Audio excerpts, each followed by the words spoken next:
ஐக்கிய அரபு ராஜ்யம் தனது வான்பரப்பை தற்காலிகமாக மூடியுள்ளது. ஈரானினால் முன்னெடுக்கப்பட்டுள்ள புதிய ஏவுகணைகள் மற்றும் ட்ரோனர் தாக்குதல்களை தொடர்ந்து விமானங்கள், பணியாளர்கள் மற்றும் நாட்டின் நிலப்பரப்பை பாதுகாப்பதற்காக ஒரு முன்னெச்சரிக்கை நடவடிக்கையாக இந்த தீர்மானம் எடுக்கப்பட்டுள்ளது. இதேவேளை ஈரான் போர் காரணமாக மார்ச் மாதம் இறுதியில் சீனாவிற்கு மேற்கொள்ளவிருந்த முக்கியத்துவமிக்க பயணத்தை சுமார் ஒரு மாத காலத்திற்குள் ஒத்திவைக்க திட்டமிட்டுள்ளதாக அமெரிக்க ஜனாதிபதி டொனால்ட் ட்ரம்ப் தெரிவித்துள்ளார். நாங்கள் அதனை ஒரு மாதம் அல்லது அதற்கு மேலதிகமாக ஒத்திவைக்குமாறு கோரியுள்ளோம் என்றும் வெள்ளை மாளிகை செய்தியாளர்களிடம் கூறிய அவர், போரை மேற்பார்வையிடுவதற்கு தான் அங்கிருப்பவர்கள் முக்கியத்துவம் என்று குறிப்பிட்டுள்ளார். கடந்த ஆண்டு அக்டோபர் மாதம் நேருக்கு நேர் சந்தித்து பேசியதை அடுத்து ட்ரம்ப் மற்றும் சீன ஜனாதிபதி ஷி ஜின்பிங் இடையிலான சந்திப்பு மார்ச் 31ஆம் தேதியும் ஏப்ரல் 2 வரையும் நடைபெறவிருந்தது. இரு நாடுகளுக்கும் இடையிலான முதலீடுகள், தீர்வைகள் மற்றும் பொருளாதார தடைகள் குறித்து பேச்சுவார்த்தைகளுக்காக அமெரிக்கா மற்றும் சீனாவின் பிரதிநிதிகள் கடந்த சில நாட்களாக பாரிஸில் சந்தித்து பேசி வருகின்றமை குறிப்பிடத்தக்கது.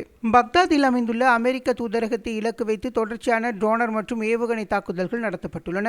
தாக்குதல் ஆரம்பமானதில் இருந்து நடத்தப்பட்ட மிக மோசமான தாக்குதல் இதுவென ஈராக் பாதுகாப்பு படையினர் தெரிவித்துள்ளனர். இந்த தாக்குதல் நடைபெறுவதற்கு சுமார் 6 மணித்தியாலங்களுக்கு முன்னர் ஈராக்கில் உள்ள அமெரிக்க பிரஜைகளுக்கான பாதுகாப்பு எச்சரிக்கைகள் தூதரகம் வழங்கியிருந்தமை குறிப்பிடத்தக்கது. மத்திய கிழக்கில் நிலவும் போர் சூழ்நிலை தொடர்பாக ஈரான் ஜனாதிபதி மசூத் பெசஸ்கியான் மற்றும் பிரான்ஸ் ஜனாதிபதி இமானுவேல் மேக்ரோன் ஆகியோருக்கு இடையில் முக்கிய தொலைபேசி உரையாடல் ஒன்று இடம்பெற்றுள்ளது. இந்த உரையாடலின் போது ஈரான் எந்த ஒரு கொடூரமான போரையும் தொடங்கவில்லை என்பதை ஈரான் ஜனாதிபதி உறுதியாக தெரிவித்துள்ளார். ஒரு நாட்டின் மீது தொடுக்கப்படும் ஆக்கிரமிப்பிற்கு எதிராக தற்காத்துக் கொள்வது என்பது இயற்கையான உரிமை.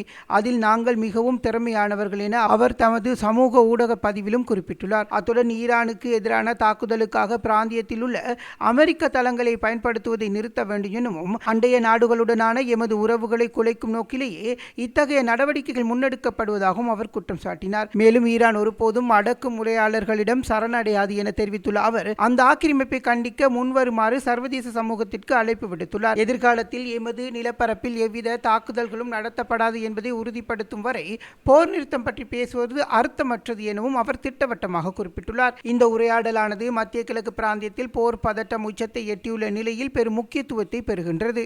ஐக்கிய அரபு ராஜ்யத்தின் புஜைரா எண்ணெய் தொழிற்சாலை மண்டலத்தின் இலக்கு வைத்து நடத்தப்பட்ட ஆளில்லா வானூர்தி தாக்குதலால் அங்கு பாரிய தீப்பரவல் ஏற்பட்டுள்ளதாக தெரிவிக்கப்படுகிறது. துபாய்க்கு கிழக்கே சுமார் 150 கிலோமீட்டர் தொலைவில் அமைந்துள்ள புஜைரா எண்ணெய் தொழிற்சாலை மண்டலம் இன்று காலை ஆளில்லா வானூர்தி மூலம் தாக்குதலுக்கு இலக்கானது. இந்த தாக்குதலில் எவருக்கும் காயங்களோ அல்லது உயிரிழப்புகளோ ஏற்படவில்லை என்பதை அதிகாரிகள் உறுதிப்படுத்தியுள்ளனர். தீயணைப்பு மற்றும் அவசரகால மீட்பு குழு சம்பவ இடத்திற்கு விரைந்துள்ளதோடு தற்போது தீயை கட்டுப்படுத்தும் பணிகள் தீவிரமாக முன்னெடுக்கப்பட்டு வருகின்றது. சர்வதேச எரிசக்தி சந்தையில் முக்கிய பங்கு வகிக்கும் புஜைரா எண்ணெய் சேமிப்பு முனையத்தின் மீதான இந்த தாக்குதல் வளைகுடா பிராந்தியத்தில் நிலவும் பதற்றத்தை மேலும் அதிகரித்துள்ளது.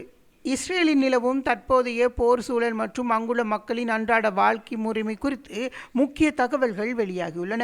இஸ்ரேல் மக்கள் தற்பொழுது அபாய ஒலிகள், பதுங்கு குழிகளை நோக்கி ஓடுதல், ஏவுகணை தாக்குதல்கள் மற்றும் வான் பாதுகாப்பு அமைப்புகளின் இடைமறிப்பு போன்றவற்றுடனான ஒரு சவாலான வாழ்க்கை முறைமைக்கு பழகி வருகின்றனர். ஏவுகணை தாக்குதல்களால் அங்கொன்றும் இங்கொன்றும் தீப்பரவல்கள் ஏற்படுகின்றது. பின்னர் நிலைமை சீராவதும் மீண்டும் அதே சுழற்சி தொடருவதுமாக அந்த நாட்டு மக்களின் இயல்பு வாழ்க்கை மாறியுள்ளது.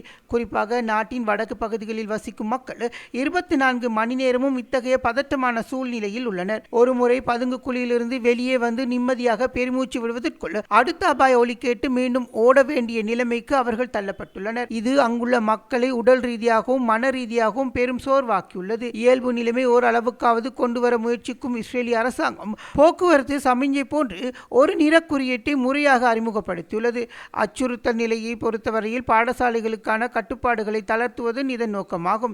இருப்பினும் இந்த நடைமுறைக்கு உள்ளூர் முதல்வர்களிடம் போதிய வரவேற்பு இல்லை. குறித்த பகுதிகளில் பாடசாலைகளை திறக்க தயாராக இல்லை என்றும் அவர்கள் தெரிவித்துள்ளனர். பாடசாலைகளில் அவசர காலங்களில் ஓடிச் சென்று தஞ்சமடையக்கூடிய முறையான வான் பாதுகாப்பு தளங்கள் அருகாமையில் இல்லாதமை காரணமாக பல பாடசாலைகள் திறப்பதில் சவால் எழுந்துள்ளது. இவ்வளவு சிக்கலுக்கு மத்தியில் இஸ்ரேலிய மக்கள் மற்றும் அந்த நாடு ஒட்டுமொத்தமாக இந்த போருக்கு தொடர்ந்தும் ஆதரவளித்து வருவதாக அல் ஜசீரா செய்தி வெளியிட்டுள்ளது. அமெரிக்க மற்றும் இஸ்ரேலிய பொறுப்பற்ற இராணுவவாதம் குறித்து ஐக்கிய நாடுகளுக்கான ஈரானிய தூதுவர் அலி பஹ்ரைனி கடும் கண்டனம் தெரிவித்துள்ளார். ஜெனீவாவில் உள்ள ஐக்கிய நாடுகளின் மனித உரிமைகள் பேரவையில் உரையாற்றிய அவர், ஈரான் ஒருபோதும் அச்சுறுத்தல்களுக்கோ அல்லது சட்டவிரோத ஆக்கிரமிப்புகளுக்கோ பணியாது என்றும் திட்டவட்டமாக தெரிவித்துள்ளார். ஈரானின் தற்போதைய மிக அவசரமான மனித உரிமைகள் பிரச்சினை என்பது தொடர்ச்சியாக இராணுவ தாக்குதல்கள் 90 மில்லியன் மக்களின் உயிருக்கு ஏற்பட்டுள்ள அச்சுறுத்தலாகும் என்றும் தெரிவித்துள்ளார். பிப்ரவரி 28 மோதல் தொடங்கியதிலிருந்து இதுவரை 1300க்கும் அதிகமானவர்கள் உயிரிழந்துள்ளனர். 7000த்திற்கும் அதிகமானோர் காயமடைந்துள்ளனர். எனினும் அமெரிக்கா மற்றும் இஸ்ரேல் தரப்பு வேண்டுமென்றே பொதுமக்கள் மற்றும் கலாசார தளங்களை இலக்கு வைப்பதாக அவர் குற்றம் சுமத்தியுள்ளார். இத்தகைய பொறுப்பற்ற இராணுவ நடவடிக்கைகளை சர்வதேச சமூகம் கண்டும் காணாமலும் இருப்பதாக ஒரு ஆபத்தான முன்னுதாரணத்தை ஏற்படுத்தும் என்றும் தெரிவித்துள்ளார். இந்த அலட்சிய போக்கு தொடர்ந்தால் இதனால் பாதிக்கப்படும் கடைசி நாடாக ஈரான் இருக்காது என்றும் அவர் எச்சரித்துள்ளார். இத்தகைய இக்கட்டான சூழ்நிலையில் ஈரான் சரியாக என்ன செய்ய வேண்டும் என்று எதிர்பார்க்கின்றது எனவும் கேள்வி எழுப்பியுள்ள ஐக்கிய நாடுகளுக்கான ஈரானிய தூதுவர் அலி பஹ்ரைனி அச்சுறுத்தல்களுக்கு தமது நாடு ஒருபோதும் தலை வணங்காது என்றும் திட்டவட்டமாக கூறியுள்ளார். மேலதிக செய்திகளுக்காக எமது யூடியூப் தளத்தை சப்ஸ்கிரைப் செய்யுங்கள்.